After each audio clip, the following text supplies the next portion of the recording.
Bitcoin world media में आपका स्वागत है। यहाँ हम करेंगे क्रिप्टो की बात आपके साथ। आज हमारे पास क्रिप्टो से जुड़े कुछ ज़रूरी दस्तावेज और कुछ नोट्स हैं। और हमारा काम है इनमें से सबसे काम की जानकारी निकालना। तो मुद्दा है कॉइन्स एक्ट 2025। भारत में क्रिप्टो को लेकर नियम हम सब जानते हैं काफ़ी उलझे हुए हैं, बहुत कन्फ्यूजन है। और हाल ही में ये कॉइन्स एक्ट नाम का एक ड्राफ्ट सामने आया है। तो चलिए समझते हैं कि ये क्या है और क्यों मायने रखता है। तो ये कॉइन्स एक्ट ये असल में है क्या कोई नया कानून आ गया है? नहीं, कानून बिल्कुल नहीं है अभी ये। इसे आप एक ड्राफ्ट समझिए या कह लें कि सुझावों का एक पुलिंदा है। इसका मकसद है सरकार को भविष्य में क्रिप्टो पर नीतियां बनाने में थोड़ी मदद करना। कोशिश ये है कि क्रिप्टो को इस्तेमाल करना आसान हो, वो सुरक्षित हो और आम लोगों को समझ भी आए।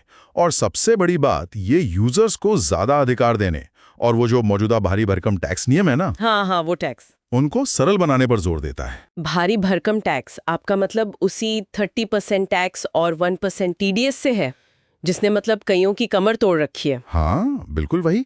ये नियम इतने पेचीदा और भारी हैं कि कई अच्छी क्रिप्टो कंपनियां भारत से बाहर जा रही हैं। तो कॉइन्स एक्ट इसी माहौल को बदलने की एक कोशिश है, ताकि भारत में ही क्रिप्टो से जुड़े नए विचार मतलब इनोवेशन वो पनप सकें।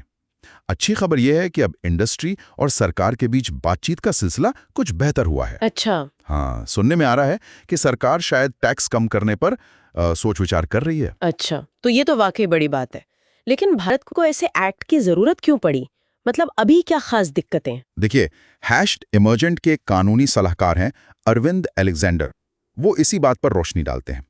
उनके मुताबिक भारत में क्रिप्टो से जुड़ी कई अहम बातों पर साफ नियम है ही नहीं। जैसे कि सेल्फ कस्टोडी, मतलब अपना क्रिप्टो अपने डिजिटल वॉलेट में खुद संभालना, बिना किसी एक्सचेंज पर निर्भर हुए। हाँ ठीक है। यूजर की प्राइवेसी का क्या होगा या फिर प्रोटोकॉल का खुला इस्तेमाल कैसे हो, इन पर क्लैरिटी नहीं है। और जैसा आपने कहा, वो 30% टैक्स और 1% टीडीएस, हाँ, छोटे निवेशकों के लिए तो वाकई एक बड़ी दीवार है। बिल्कुल। तो कॉइन्स एक्ट इन्हीं गड्ढों को भरने की कोशिश करता है, टेक्नोलॉजी और कानून के बीच एक तालमेल बिठाने की, और दुनिया के दूसरे देशों से सीखने की भी बात करता है ये। तो अगर सिर्फ मान लें कि ये एक्ट लागू हो जाता है, तो इसका असर क्या दिखेगा? ये सुनना दिलचस्प होगा। हाँ, अगर इसे सही तरीके से अपनाया गया तो ये भारत को Web3 इनोवेशन का एक बड़ा सेंटर बना सकता है। Web3 मतलब ब्लॉकचेन वाला इंटरनेट। बिल्कुल। सोचिए, इससे नए स्टार्टअप्स और टेक्नोलॉजी कंपनियों को कितना बढ़ावा मिलेगा। जब डिजिटल चीजों के लिए नियम साफ होंगे, सुरक्षित होंगे, तो निवेशक और बनाने वाले मतलब डेवलपर्स दोनों का भरोसा बढ़ेगा। सही बात है। इसका सीधा मतलब है ज्यादा इनोवेशन, ज्यादा मौके भारत के लिए। इसे सिर्फ कागजों से निकालकर हकीकत बनाने के लिए क्या किया जा रहा है? मतलब कुछ प्लान्स हैं? हाँ बिल्कुल। इसे बनाने वाले वो हाथ पर हाथ धरकर नहीं बैठे। उन्होंने वर्कशॉप और इवेंट्स की योजना बनाई है। अच्छा। ताकि ज्यादा से ज्यादा लोगों को इसके बारे में पता चले और सरकार तक बात पहुंचे। हैश्ड इमर्जेंट और भारत Web3 एसोसिएशन मिलकर इसकी तुलना सरकारी मॉडल से भी करेंगे। अच्छा। और तो और ब्लैक डॉट नाम की एक संस्था है, वो सीधे वित्त मंत्रालय, आरबीआई और सेबी जैसी बड़ी संस्थाओं से बात करेगी।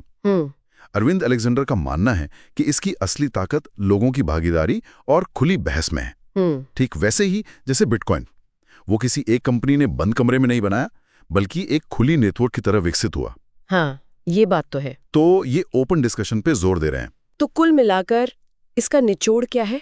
आगे के लिए क्या उम्मीद रखनी चाहिए? देखिए, क्रिप्टो समर्थक हैं सुजल जसवानी। उनके जैसे लोगों का मानना है कि भारत के लाखों क्रिप्टो यूजर्स अब चुप नहीं बैठेंगे। वो सरकार पर बेहतर नीतियां लाने का दबाव डालेंगे। तो कॉइन्स एक्ट इसी दिशा में उठाया गया एक पहला, आप कह सकते हैं, मजबूत कदम है। ये क्रिप्टो नियमों पर एक नई सोच पेश करता है, ऐसी सोच जो यूजर्स को ताकत दे, नए आइडियाज को बढ़ावा दे और एक भरोसेमंद, लंबे समय तक चलने वाली नीति की वकालत करे।